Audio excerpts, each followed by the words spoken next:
Mari, ou bem-vindos a Babel, esse podcast sobre diversidade linguística. A cada episódio a gente fala sobre uma língua diferente e meu nome é Cecília Farias. E meu nome é Bruno Guide e hoje a gente vai falar sobre... a língua do povo Mapuche, que é... o nome da língua é Mapudungun. Mas a gente talvez eu, principalmente, que sou mais cabaço com essas coisas de nome... acabei me referindo sem querer como Mapuche em determinado momento, mas o nome da língua é Mapudungun e o nome do povo que fala essa língua é Mapuche.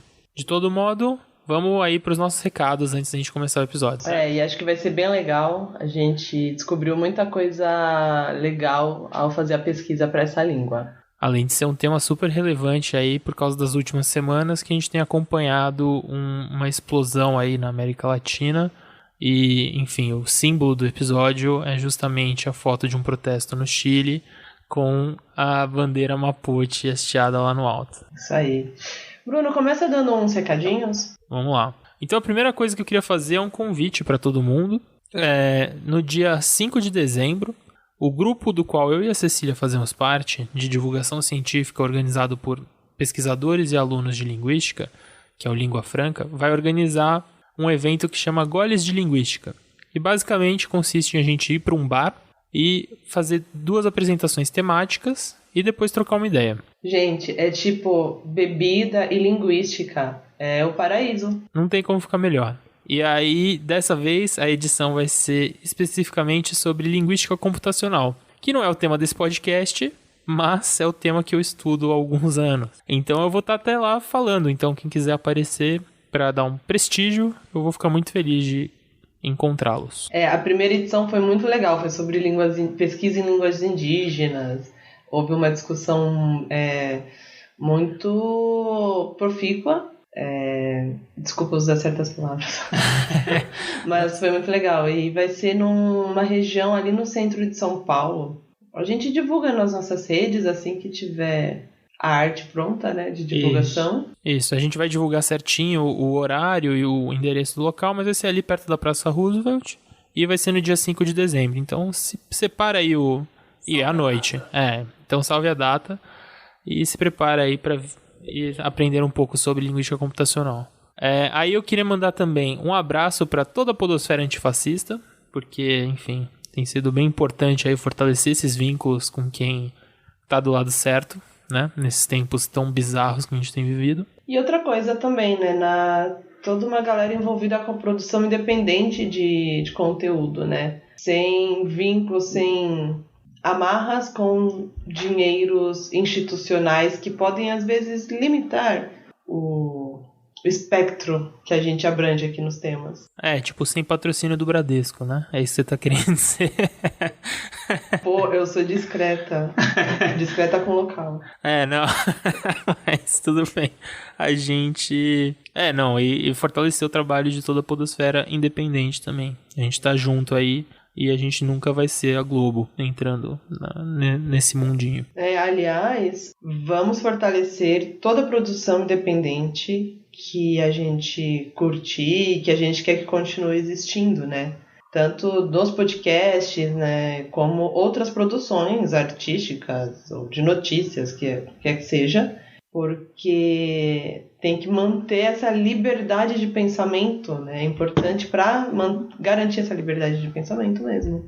Total. E eu vou aproveitar também e já deixar um abraço para um outro podcast, um podcast irmão aí, que...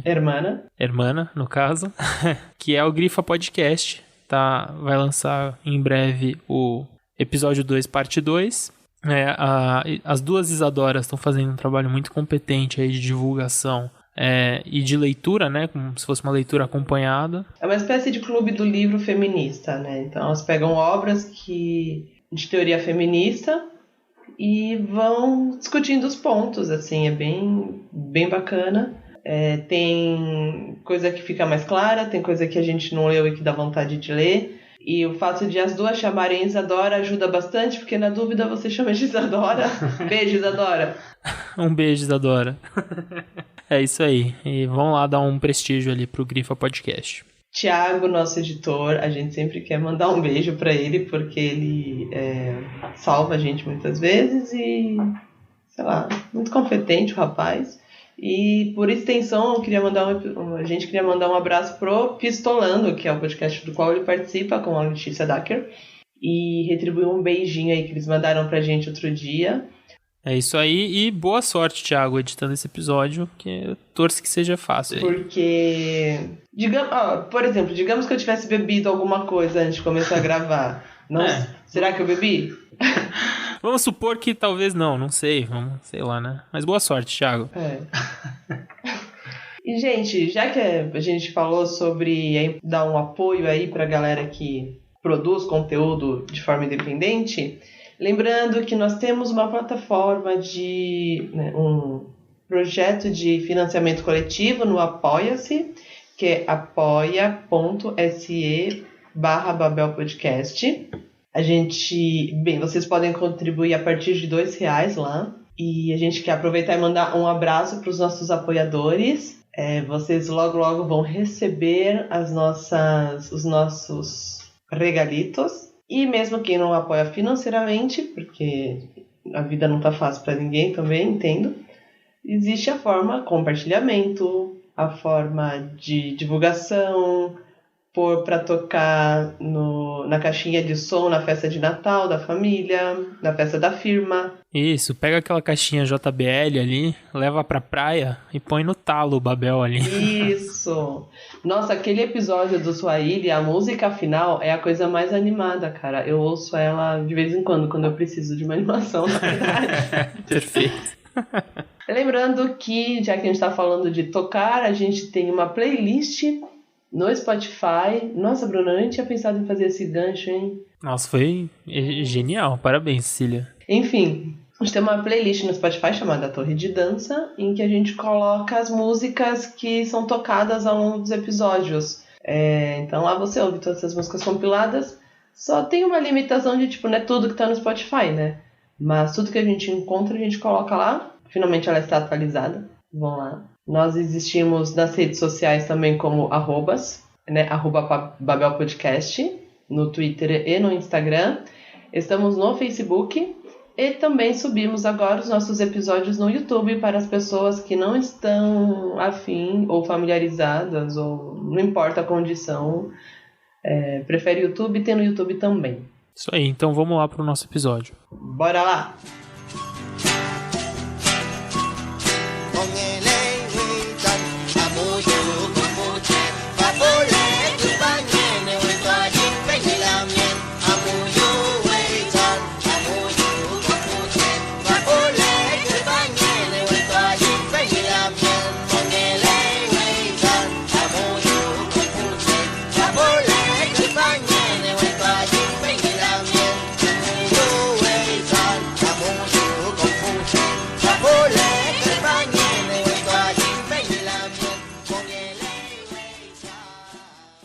Então, começando o nosso episódio, Cecília, onde que o Mapuche é falado? Quantas pessoas falam? Pô, Bruno, você adora adivinhar de onde que é a língua, né? Por exemplo, você adivinhou que o islandês é da Islândia, que o romeno é da Romênia. É verdade, mas dessa vez não tá tão fácil. Vai lá, então. Primeiro é isso, né? A língua do povo Mapuche chama Mapudungun. Como o Bruno já comentou no início, em algum momento é capaz que a gente troque, mas assim, não é uma troca que causa grandes danos, né? Mas a gente também vai ser respeitoso sempre. O Mapudungun é falado no Chile e na Argentina pelo povo Mapuche. Não é uma língua oficial em nenhum desses dois países. E se a gente considerar os diferentes graus de domínio que os falantes podem ter dessa língua, ela tem cerca de 440 mil falantes. O povo Mapuche é maior, né? Tem muito mais gente, tem cerca de entre 700 mil e 1 milhão. 700 mil e 1 milhão, pelo que eu vi aqui. Mas não quer dizer que todos falam Mapudungun, né? Até esses números variam bastante de acordo com os governos desses países, né? Eles têm notificações diferentes, enfim. E tem uma coisa também, né? No Chile, ele já não tem caráter de oficialidade, já é uma língua minorizada, é um povo que está numa condição de apagamento já, mas isso na Argentina é ainda mais forte. Se a gente considerar todo o processo de apagamento da cultura indígena na Argentina, né? Uma promoção de que é um país muito branco, muito europeu e tudo mais. Então, se eles são invisibilizados no Chile, eles são, tipo, ao quadrado na Argentina. Então, tanto que ao longo do episódio a gente vai sempre tentar trazer coisas de Mapuches da Argentina também. Como aconteceu com várias línguas da América, né, a primeira gramática dessa língua foi escrita por um padre jesuíta, né? Veio aqui catequizar a galera e aí tinha que aprender a língua para conseguir falar com a galera de Jesus Cristo. E nesse caso foi o padre Luiz de Valdívia e essa primeira gramática é do ano de 1606. Mapudungun significa fala da terra. Aliás, Mapu significa, o Mapu, né? Significa terra e Che é gente. Então, Mapuche é terra da gente, ou talvez a gente da terra. Então, isso traz junto também um sentimento de pertencimento desse povo a essa terra, né? Bem, e quando os invasores espanhóis chegaram na região, eles chamaram a língua Mapuche, né, o Mapudungun, de araucano. Aliás, porque uma região forte, Mapuche, é Araucania, ali numa parte do Chile. Inclusive, esse termo ele foi usado até o século XX, né, de forma até desrespeitosa com esse povo.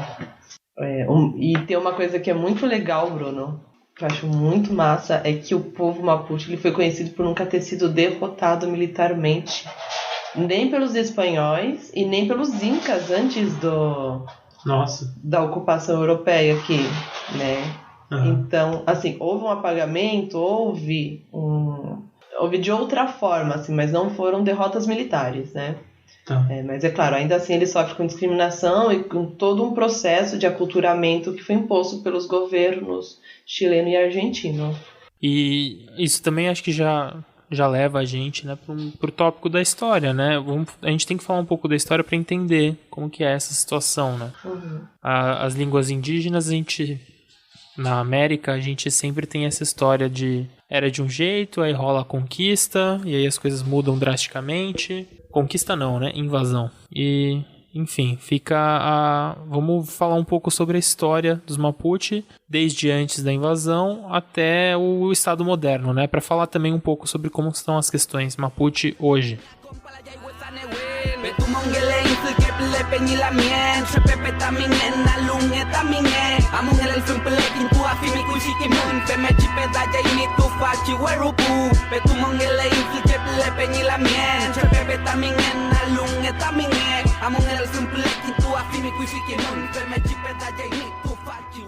Bem, então a gente vai dar um breve panorama, né, de forma bem resumida, de como as coisas chegaram onde chegaram, né? O povo Mapuche, eles são considerados descendentes diretos das culturas pré-hispânicas Pitrén e Herverhel, não sei muito bem como pronuncia. Um povo que se desenvolveu ali na região entre o rio Biobío e o Reloncaví. Deu uma olhadinha no mapa aqui, é bastante coisa, viu? Enfim. Só que assim, quando os espanhóis chegaram, o Mapudungun ele estava difundido desde o rio Choapa, né, até o Chiloé. Só que não quer dizer que tinha uma homogeneidade em toda essa parte, né? Então não quer dizer que só se falava essa língua ao longo de toda essa região. Existe uma divergência quanto à origem do povo Mapuche. Então tem uma teoria de que eles chegaram ali por uma corrente migratória transandina, né, vindo do atual que hoje é chamado de Argentina, e outra de que eles seriam de origem polinésia, principalmente vindo da Nova Zelândia. Longe, hein? Bateram perna aí. Mas se a gente pensar que, por exemplo, tem um território chileno em que se fala uma língua polinésia, né, que é a Ilha de Páscoa. É. Pensa, o ser humano daquela época não tinha toda essa tecnologia, mas ao mesmo tempo era o suficiente para se virar muito bem, né? Uhum. Bem, quando os hispânicos chegaram no século XVI, aparentemente esse foi um elemento desencadeador para que diferentes populações se agrupassem e se fortalecessem, né, juntando seus laços sociais e culturais e formando essa identidade Mapuche, que a gente conhece historicamente. E os Mapuche, então, se rebelaram contra o domínio espanhol, incendiaram as cidades que tinham fundado nessa região que a gente falou, né, do rio Biobío até o sul. E essa rebelião foi o início da Guerra de Arauco, que obrigou a Espanha a manter um exército profissional ali para proteger as fronteiras deles. E também tiveram que reconhecer a autonomia Mapuche nessas terras. Aí houve uma coisa que foi chamada de Tratado de Quijin, em que os Mapuches e os espanhóis ficaram há 100 anos quase dialogando tal, para entrar num acordo ali de coexistência mesmo, né? Mas, como eu disse, não houve uma derrota militar do povo Mapuche. O que houve foi um acordo, porque os espanhóis não iam derrotá-los, não conseguiram derrotá-los, e aí eles tiveram um acordo de ocupação daquele lugar. No Fronteiras Invisíveis do Futebol, episódio Chile, que a gente vai deixar provavelmente aqui no... Aliás, a gente devia fazer o bingo do Babel, né? Tipo, vamos citar Fronteiras Invisíveis. Todo episódio a gente cita um Fronteiras Invisíveis, menos do Esperanto. No Esperanto não citamos. Acho que foi a única exceção. Pega essa, Felipe. Mas lá eles falam um pouquinho mais...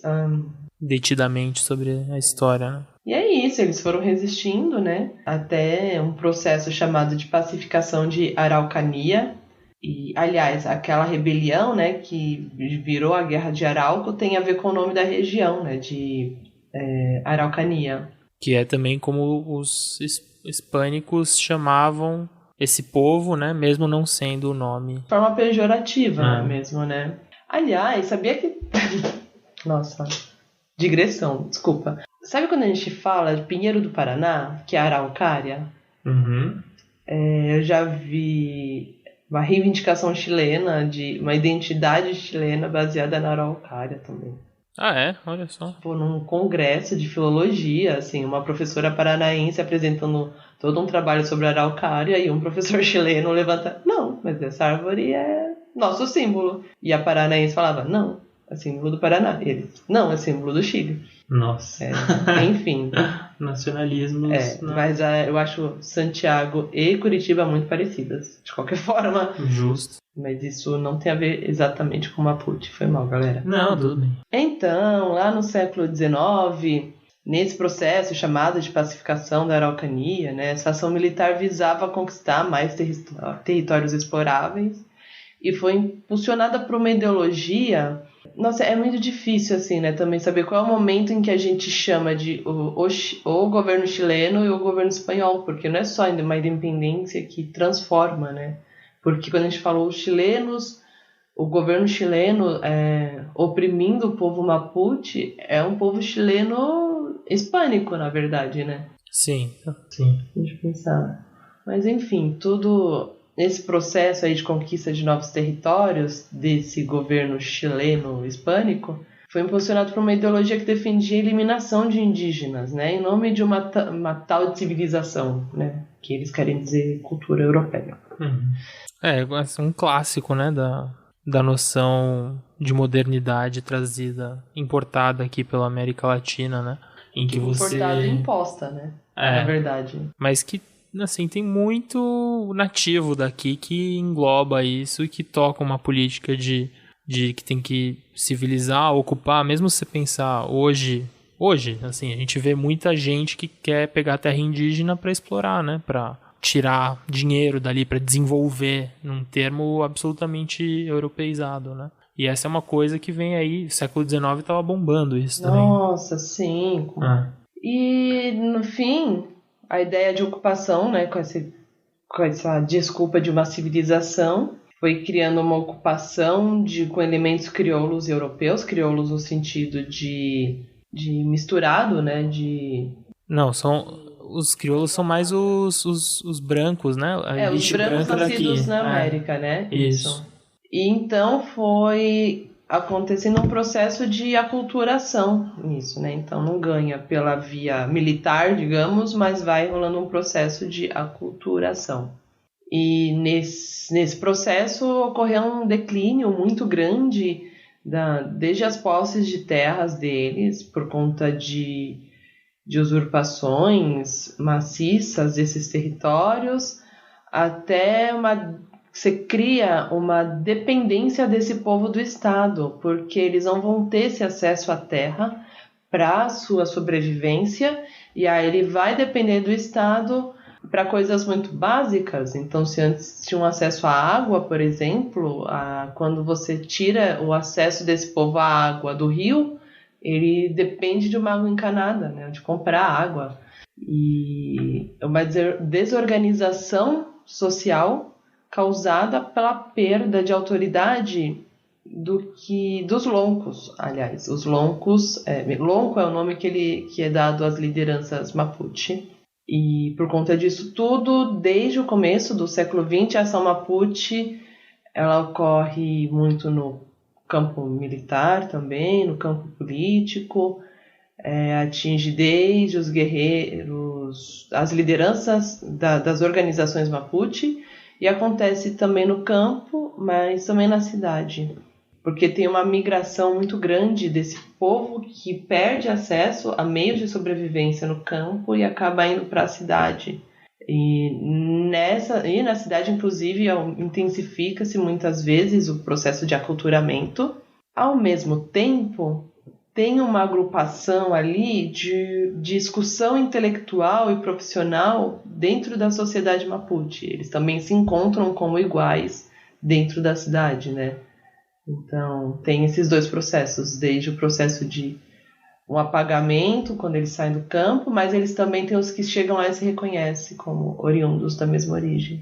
Bem, aí tem alguns episódios pontuais também de luta Mapuche.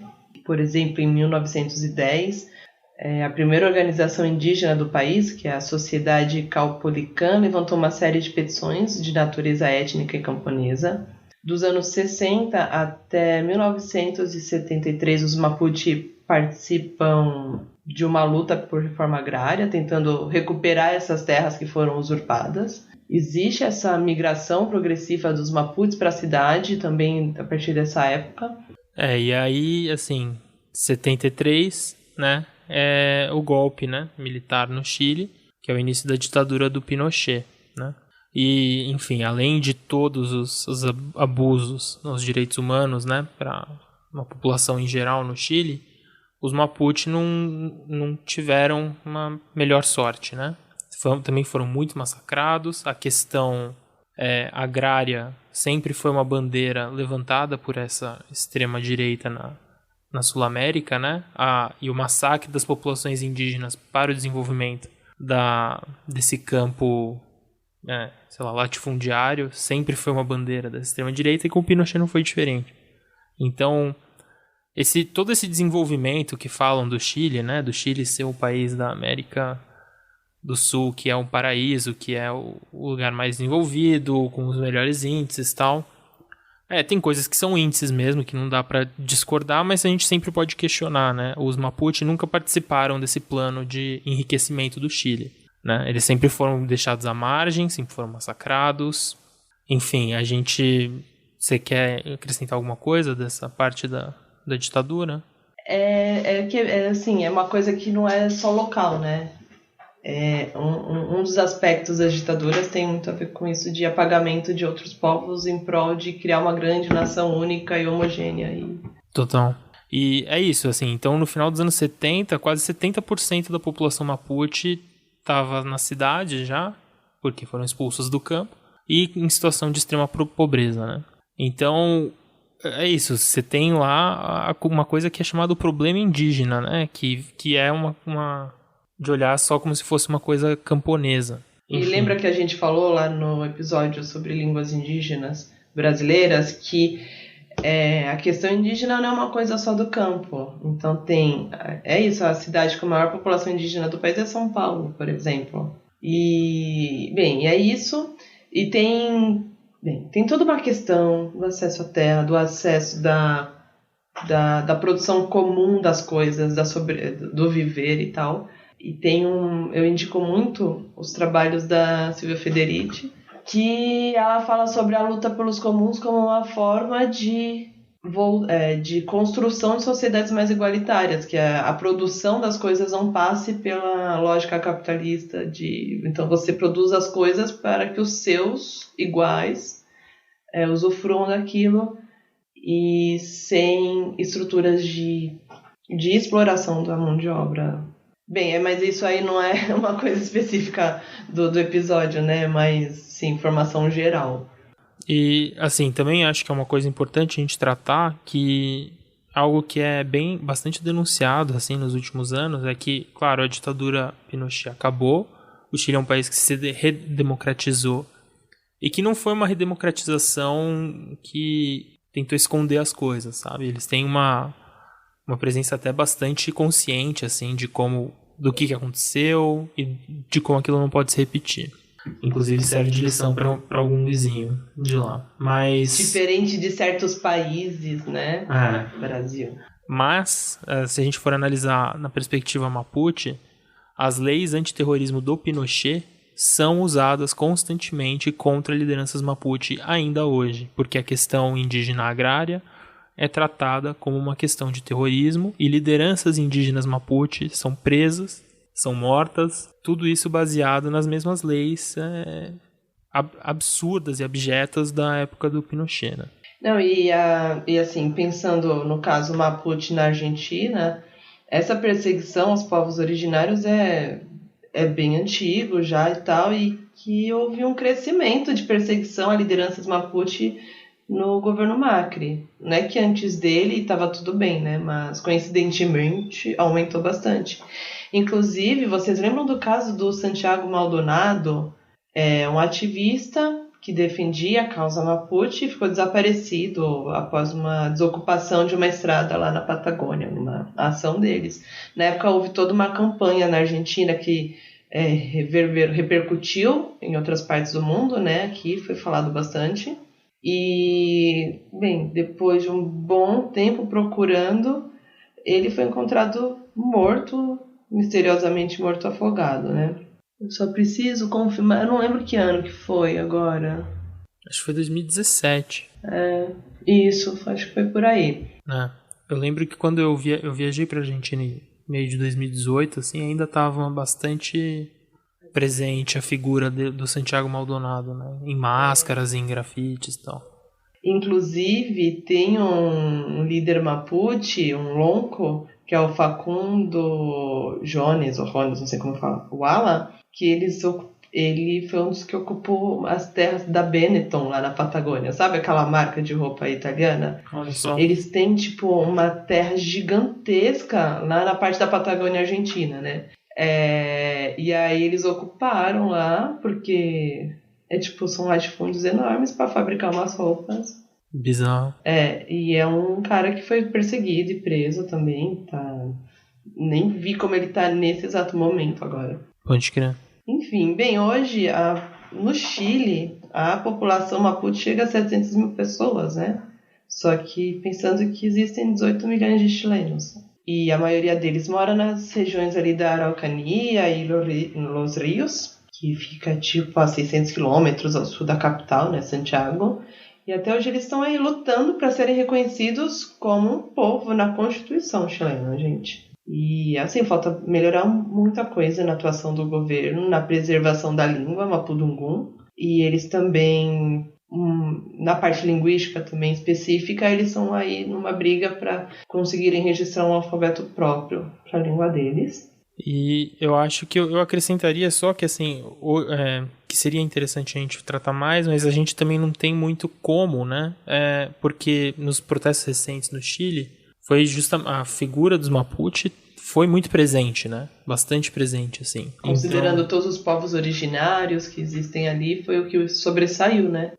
E é interessante a gente olhar para os protestos, né, de um país que tem sérias questões sociais, assim, e ver que mesmo essa junção, né, das pautas das pessoas que não são ligadas necessariamente aos povos originários, mas que tá lá, todo mundo junto, levantando a bandeira, todo mundo, enfim, um tipo de interseccionalidade que é muito interessante e chama atenção. Mas a gente vai nas recomendações também trazer alguns materiais para tentar entender um pouco mais o Chile de hoje, né?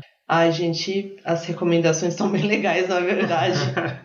Vai ser o ponto alto. Ai, pode ir direto pra lá. Não, tá bom, ok. Vamos... Método, Cecília. Tá bom, vou segurar aqui a ansiedade.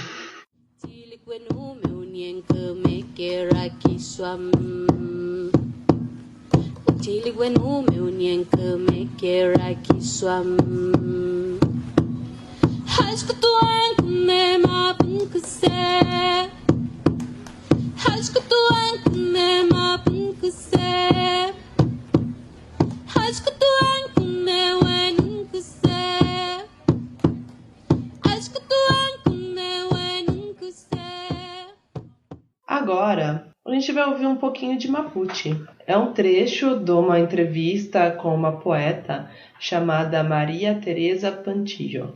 Kulwal tuun kuyim kolof chol wariaple kinye waranka ailya pataka ke chumari pura amulechi tripantu winka kimenmeo a kun mapumeo piam niño keyem safel ne kulwal fe melimi kinyante walengen kisura kumeko patuchi ufichameo pikefeneo uficha kama nyalu tati pinke piye puche fu que awalu pichimalen mawida ple pingen pike fu niño kayem ni yatun mangerken kantemeo puliwen ni chawem Juan Panchillo amur que yeme fiel fecha Pedro Huechucura ni fecha chawem ni yatun mayateo akulumten metapa y meo yemen epeko wistun komeo fe nillato inmangerken kakinyemu fue ante meo quintulngerken yalinkal ni charin tukulnyal man kuumeo tani fu fenyam tati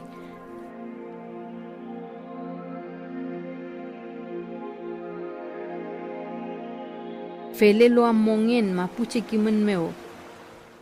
Agora a gente vai falar então da nossa querida parte linguística, né? Eu separei 2 coisinhas para falar. Acho que a Cecília vai falar de mais algumas. Então, eu vou começar. Quer que eu fale do início do Mari Mari? Ah, sim, por favor, manda ver. Começa então. No início eu falei Mari Mari. Mari escreve Mari com R, né? E significa 10. Então, literalmente é 10, o que significa é meus 10 com os seus 10. Ou meus 10 são igual aos seus 10. Porque o comprimento Mapuche, eles dão as mãos tanto... Ai, queria que desse para vocês verem minhas mãos agora. Mas ou eles encostam as 2 palmas das mãos, uma do outro. Ou eles fazem uma espécie de... pavê de mãos, assim, uma mão, outra mão, outra mão, outra mão, não sei explicar, uma lasanha de mãos. Foi perfeito. Enfim, mas é essa a ideia, os meus 10 são iguais aos seus 10. E já provei, e aí assim, para homens a gente fala Mari Mari Penny, e para mulheres a gente fala Mari Mari Lamingen. E só aproveitar e já dar mais uma informação, que daí no caso é fonética, que esse R deles é retroflexo. Então, sabe esse R que é aqui em uma parte do Brasil, né? São Paulo, Minas, Paraná, uma parte tem, sei lá, que é o R em fim de palavra, que é esse som. É chamado, assim, pejorativamente de R caipira, né? Isso. Mais tecnicamente a gente chama de retroflexo, porque significa que a língua faz um movimento para trás, o fundo da língua. Mas, só que eles não fazem igual a gente só faz aqui quando é fim de sílaba. Lá é tipo, sei lá, um R do inglês, vai. Porque é Mari. A ideia dá um pouquinho pra trás. E, inclusive, no áudio que vocês ouviram, dá pra perceber esse sonzinho, assim, de vez em quando, né? a Maria Tereza puxando a língua para trás. E, não sei, é que é um dado do som da língua que me chamou a atenção. Não, é muito, muito interessante mesmo. A gente sempre gosta de sons estranhos. Estranho não, pô. É aqui em Piracicaba. Aí eu vou então pegar um tópico sobre a morfologia do Mapuche, que é assim, tal como... É uma coisa até que ele tem em comum com... que essa língua tem em comum com o Náhuatl, do nosso episódio 6, que são línguas polissintéticas, né? Vamos falar um pouco sobre isso, porque tem línguas polissintéticas, tem línguas isolantes e tem línguas aglutinantes. No futuro, talvez a gente fale sobre uma certa língua isolante, mas vocês não sabem disso ainda. De todo modo... Nossa, Bruno, você tem alguma informação que nós não temos? Eu tenho uma bola de cristal, eu já vi o futuro e vai ser muito legal. Mas uma língua... Essas diferenças, né, na verdade, assim, são sobre quantas morfemas tem numa palavra. Mas o que significa, né?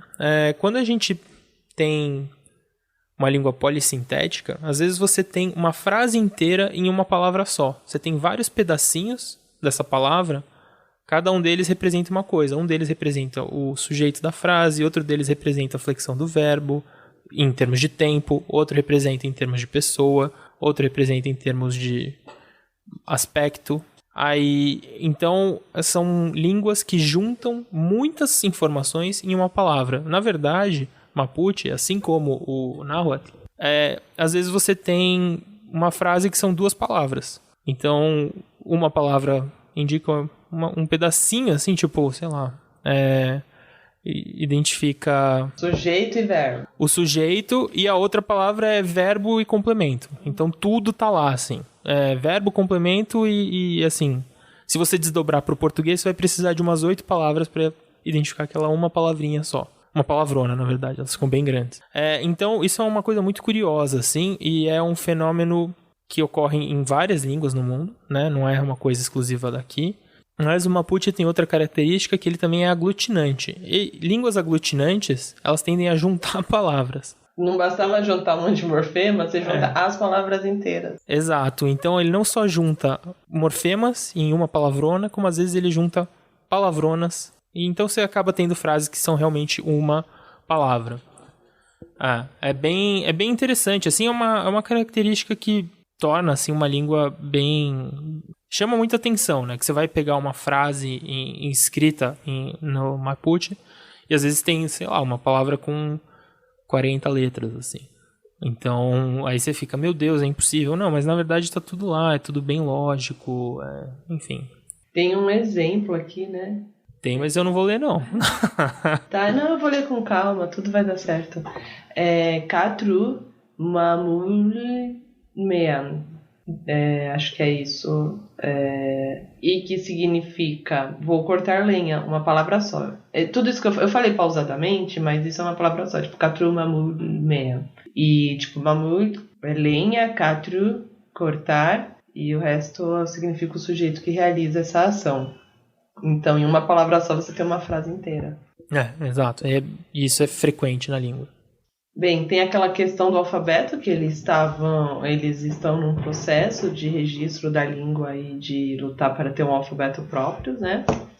E eles têm... Bem, e a língua Mapudungun tem uma coisa interessante também, que eles marcam o gênero não pela terminação da palavra, né? Por um morfema. Eles têm uma palavra que é para marcar qual que é o gênero. Então, por exemplo, a palavra... É como se eles tivessem que colocar macho ou fêmea na frente das coisas, sempre. Então, a palavra galinha, que é achawal, sei lá, ou essa espécie, assim, vai. Porque galinha, pra gente, já tem uma marcação, né, de gênero. Mas, para ser a galinha, é alca achawal. E desculpa, esse é o macho, esse é o galo. Então, o galo é alca achawal.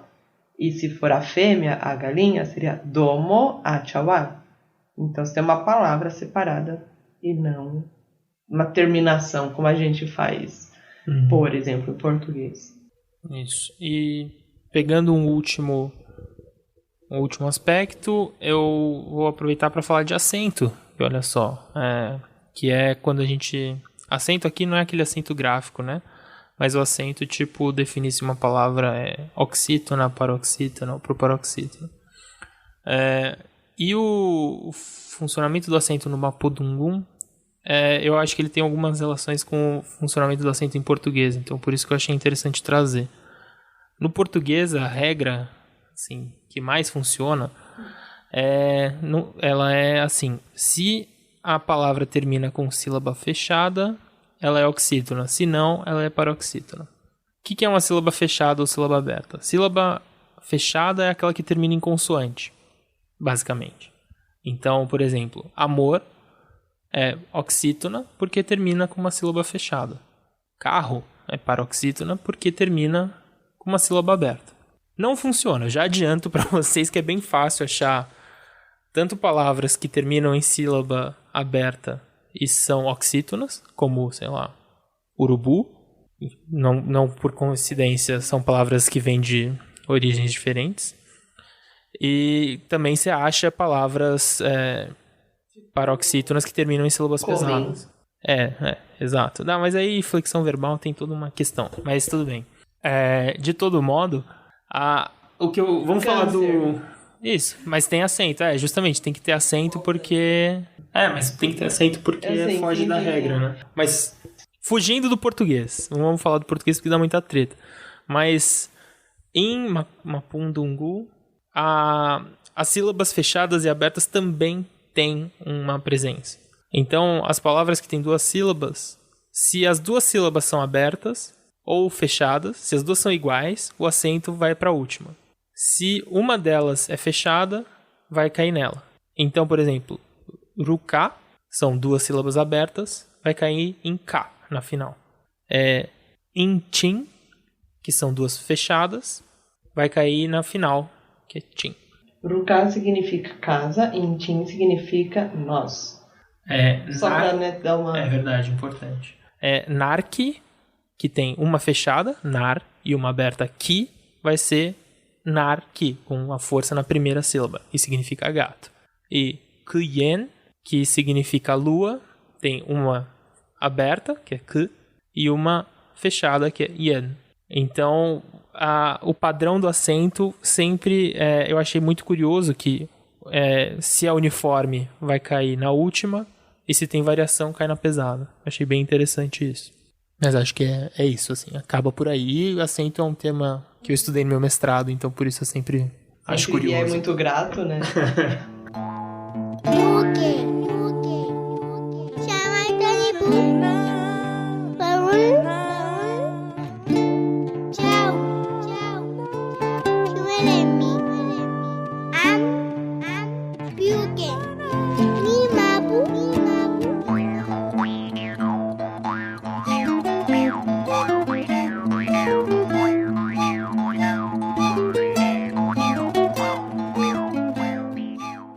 Então, como a gente faz para aprender a língua do povo Mapuche? Tá bom, eu respondo. Existe um canal no YouTube chamado Mocen, que traz além, assim, tem o ensino da língua junto com o ensino de uma cultura e de uma visão, né, de uma cosmovisão, inclusive eles falam, do povo Mapuche. Tem episódios bem didáticos e é isso, tá lá no YouTube e a gente deixa aqui também o link na descrição. E também tem um curso de Mapudungun chamado Amur Zugun, que também vai o link aqui, e aí é um modelo meio de entrevistas, assim, o cara vai entrevistando um Mapuche para falar. No outro caso, no primeiro que eu falei, do Mocen, eles vão com situações cotidianas explicando, né, a língua. Por fim, eu vou deixar uma recomendação que é um subreddit, que é específico que junta várias referências sobre Mapudungun, e como a estrutura do Reddit é sempre reddit.com/r/ o nome do subreddit. Então, nesse caso é /Mapudungun. E aí a gente... Tem um R no meio, né, no link. reddit.com/r/ alguma coisa. É sempre assim. E aí... Olha, eu tô aprendendo sobre Reddit. Mas aí eu deixo a indicação também, o link, e é bem interessante, tem umas coisas bem legais lá. E, como a gente disse, na parte de cultura tem uma pancada de coisa, porque tem muita coisa legal sendo feita por essa galera. Isso. Eu vi, por um acaso, eu não consegui verificar, viu, direito, mas eu vi em algum lugar por cima que a Mapu do povo que vive ali na região da Araucania é o equivalente à Pachamama dos Quechuas e dos Aimaras, que são os povos andinos do norte. Fica aí, quem quiser verificar isso, se essa cosmologia aí realmente coincide, fica a dica. Queria recomendar uma ativista feminista chamada Daniela Catrileo. Ela é professora de filosofia e é poeta mapuche. E eu vou deixar aqui o link de uma entrevista dela falando sobre a opressão da mulher indígena e questões de interseccionalidade. Como várias questões permeiam, às vezes, o mesmo corpo, né? Tem um vídeo, vou deixando os links todos, né? Nem vou falar mais que eu vou deixar os links. Tem um desenho animado que é de uma série sobre cultura e costumes de diversos povos originários da América. E aí eu vou deixar um que chama Natália, ou Naninha Mapuche.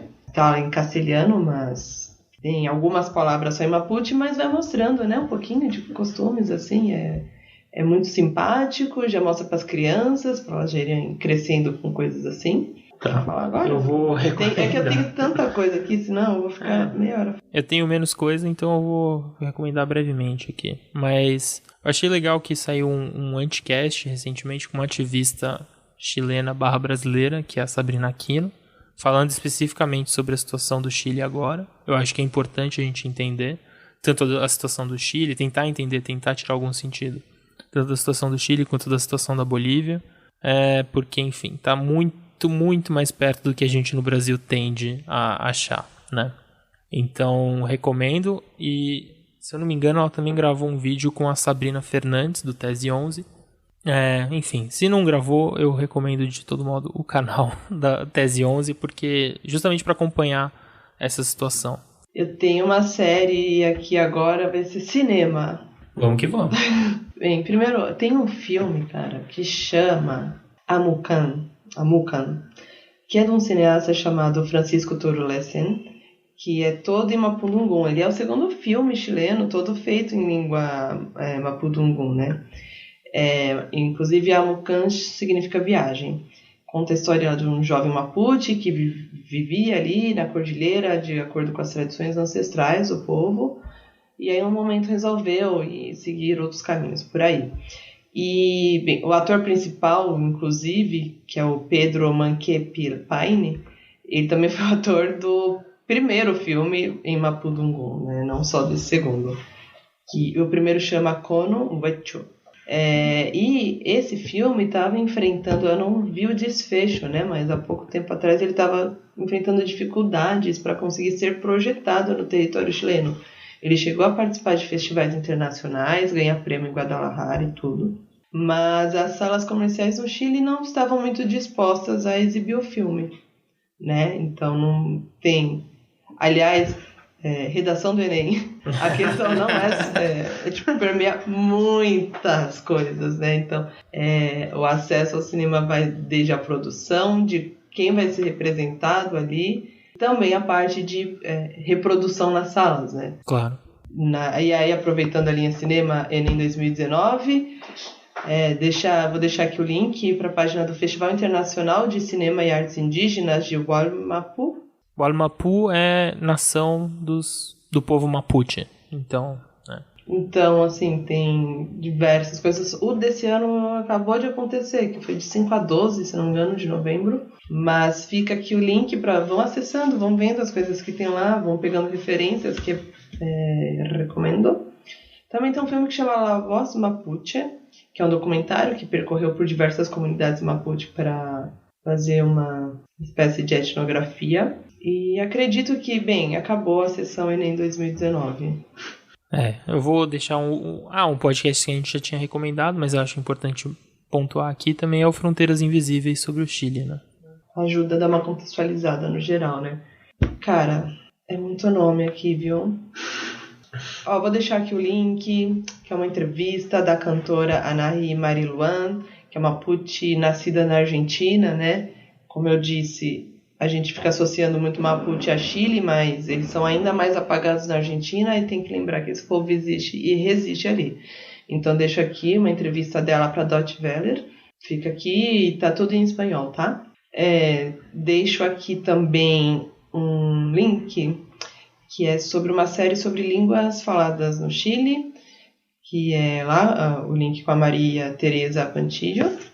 Deixo também entrevista com Sebastián Calfuqueo e também a indicação... Bem, aliás, o Sebastián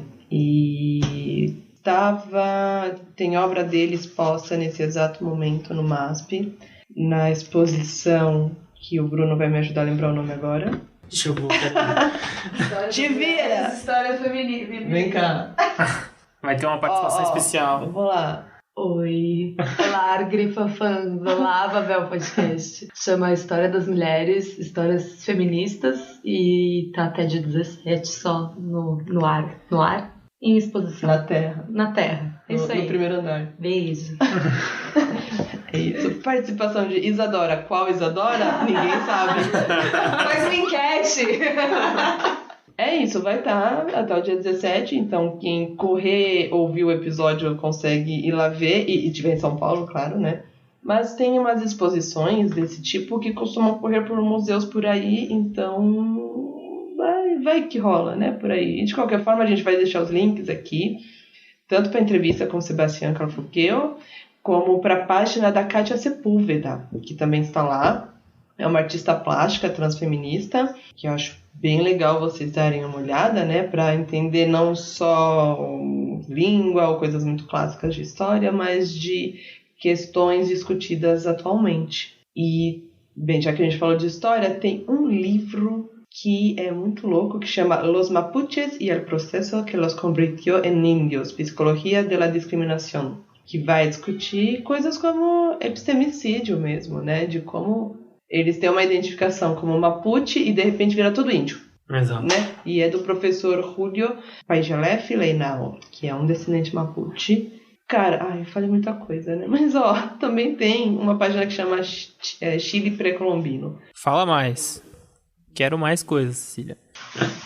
E também vai ficar um link para um poeta com 2 poemas de um poeta Mapuche contemporâneo que chama Elicura Chihuailaf, e que ele, além de escrever, né, ele também traduz poemas para o Mapudungun. Por exemplo, ele traduziu obras do Pablo Neruda para o Mapudungun. Olha que legal, né?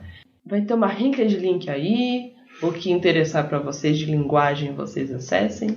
E acho que a gente vai encaminhando, né? É isso aí. Eu acho que você deu uma aula aí nesse final. Foi muito legal. Muito obrigado por todos esses links e indicações. Eu quero só lembrar, uma das músicas que a gente vai usar aqui é do La Renga, que é uma banda argentina que de vez em quando leva um povo mapuche pra discursar no show deles, assim.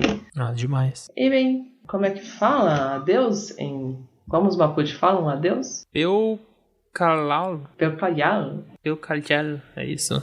Vamos aí, então. Adeus, pessoal. Muito obrigado. E agora a Cecília vai ter um momento radialista dela. Aumentem o som. Bem, a gente vai encerrar com a música Pioman Yin Chao, da cantautora Beatriz Pichin Malen. Tchau, tchau, pessoal, e até o próximo episódio. Tchau, tchau.